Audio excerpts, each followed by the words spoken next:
నమస్తే, welcome to yo-yo TV. ప్రస్తుతం మనతో మాట్లాడడానికి బీఆర్ఎస్ పార్టీ సీనియర్ లీడర్ అదేవిధంగా ఎమ్మెల్సీ మధుసూదన్ చారి గారు ఉన్నారు. సార్తో మాట్లాడదాం. సార్ నమస్తే. సో ఈరోజు మీ పార్టీకి సంబంధించిన ఎమ్మెల్యే పాడి కౌశిక్ రెడ్డి గారిని ఎయిర్పోర్ట్ లో అరెస్ట్ చేసిన పరిస్థితి ఎట్లా చూడొచ్చు ఈ అంశాన్ని?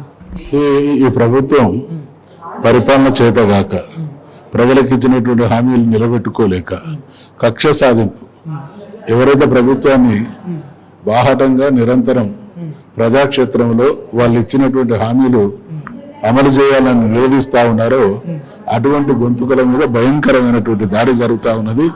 ఆ దాడి, ఆ కుట్రలో భాగమే కౌశిక్ రెడ్డి మీద గడిచిన కొన్ని మాసాలుగా నిరంతరం సాగుతున్నటువంటి వేట, నిరంతరం పెడుతున్నటువంటి అక్రమ కేసులు. ఇది కూడా అటువంటి అక్రమ కేసే. దీన్ని తీవ్రంగా ఖండిస్తా ఉన్నాం. మీరు ప్రభుత్వం అంటే కక్ష సాధించడం కోసం కాదు ప్రజలు ఎన్నుకున్నది.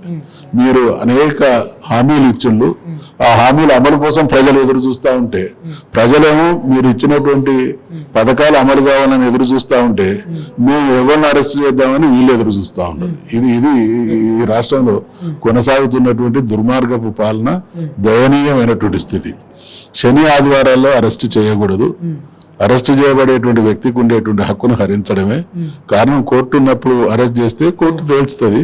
కానీ వీళ్ళ రాక్షసానందం ఏదంటే శని ఆదివారాలు కోర్టు ఉండే కాబట్టి ఏదో రకంగా 2 రోజులైనా జైళ్లలో పెట్టి వాళ్ళని మానసికంగా వేధించాలని. అంటే రాష్ట్రంలో రివెంజ్ పాలిటిక్స్, డైవర్షన్ పాలిటిక్స్ నడుస్తున్నాయంటే ఏం చెప్తారు?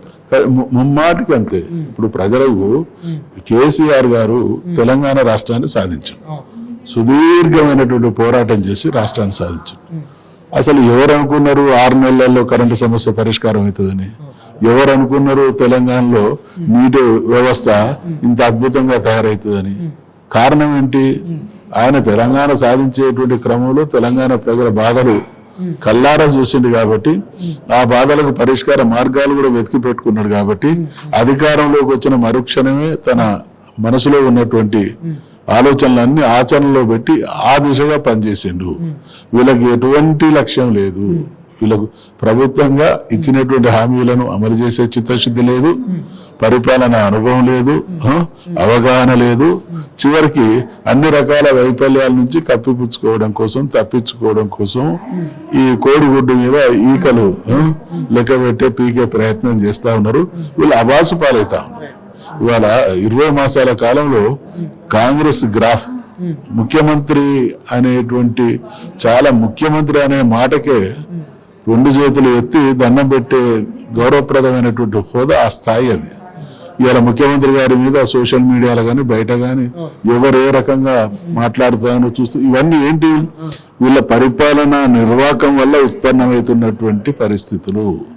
అందుకనే ఈ కక్ష సాధింపు ద్వారా, ఈ అభూత కల్పనల ద్వారా, ఈ బట్టగాల్చి మీదేసే చర్యల ద్వారా ప్రజలకు కొనగూడేది ఉండదు, మీకు కూడా దక్కే గౌరవం ఉండదు. ప్రధానంగా కాంగ్రెస్ పార్టీ ఫోన్ ట్యాపింగ్ అంశం కానీ, కాళేశ్వరం అంశం కానీ, ఇంకోటి ఫార్ములా యూరియస్ కేసులో కూడా వరుస కేసులు పెట్టి విచారణ పిలుస్తున్న పరిస్థితి. ఎట్లా నిజంగా బీఆర్ఎస్ హయాంలో ఇవన్నీ జరిగాయంటే ఏం చెప్తారు సార్?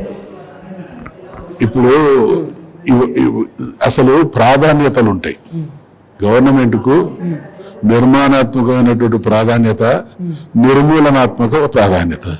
బీఆర్ఎస్ది, కేసీఆర్ గారిది నిర్మాణాత్మకమైనటువంటి చర్యలకు ప్రాధాన్యం ఇచ్చిండు. వీళ్ళు ఇవాళ నిర్మూలనాత్మకమైనటువంటి చర్యలకు ప్రాధాన్యం ఇస్తున్నారు. ఇంతకు మించి ఈ దుర్మార్గం గురించి మాట్లాడేది ఇంకెక్కువ ఉండదు.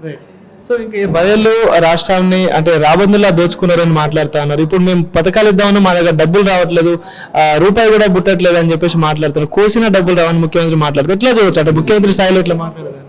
మేము 10 సంవత్సరాల కాలంలో 4 లక్షల కోట్లు అప్పు చేస్తే ఇవాళ వీళ్ళు 20 మాసాల్లోనే దాదాపు 2 లక్షల కోట్లు అప్పులు ఇచ్చిండు.